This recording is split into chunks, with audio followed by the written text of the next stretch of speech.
তো হ্যালো বন্ধুরা, good morning. আমি আবার নতুন ভিডিও নিয়ে চলে এসেছি। আশা করি সবাই ভালো আছো। তো চলো আজকে আমার যে পায়রার যে পাখি যে ঘর আছে, এই ঘরের মধ্যে পায়রা আর ককটেল পাখির কী প্রোগ্রেস আছে সব দেখাবো। না, ককটেল পাখিটা আমি পরে দেখাবো, এখন চলো পায়রাটা দেখিয়ে দিই। কেন ককটেলটা দেখাতে গেলে ভিডিওটা অনেক লম্বা হয়ে যাবে। তো চলো দেখো, এখানে আমার কিন্তু বাইরে কিন্তু জায়গা করা আছে পাখিগুলো ছাড়ার জন্য। এখানে দেখো সকাল হলে আমি কিন্তু ছেড়ে দিই এর মধ্যে, আর বিকেল হলে মানে সন্ধ্যে হলেই ওরা অটোমেটিক এই রুমে আবার ঢুকে যায়। বাইরে থাকে না ওরা, ওরা অন্ধকারে আর বাইরে থাকে না, ওরা ভেতরেই ঢুকে যায়। দেখো এখানে আমার একজোড়া সরাজু আছে। সরাজুটা কিন্তু এখন ডিম নিয়ে বসে আছে। এগুলো কিন্তু অনেক বড় আর লম্বাতে অনেক, কিন্তু মনে হবে যেন লাহোরি পাখি।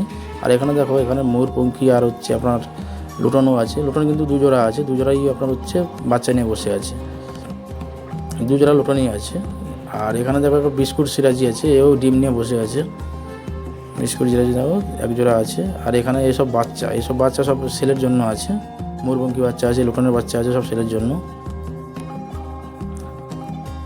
এখন অন্ধকার, এই জন্য একটু প্রবলেম হচ্ছে, ভিডিওটা একটু অন্ধকারের মধ্যে আমি শ্যুট করছি। আর এখানে দেখো, এখানে একজোড়া ময়ূরপঙ্খী দেখো, এই হচ্ছে এরও বাচ্চা আছে, কিন্তু ময়ূরপঙ্খীর বাচ্চারা দেখো দেখাতে দেখি পারবো কি না। আচ্ছা, এই দেখো এখানে নিচেই বাচ্চারা আছে, এই দেখো বাচ্চা আছে এর মধ্যে। তো বন্ধুরা, যদি কারোর পাখি নেওয়ার শখ থাকে তাহলে তুমি আমার সঙ্গে কন্ট্যাক্ট করতে পারো। ককটেল পাখি বা পায়রা কিন্তু আমার কাছ থেকে পেয়ে যাবে, আমি নাম্বার দিয়ে দেবো ডিসক্রিপশানে।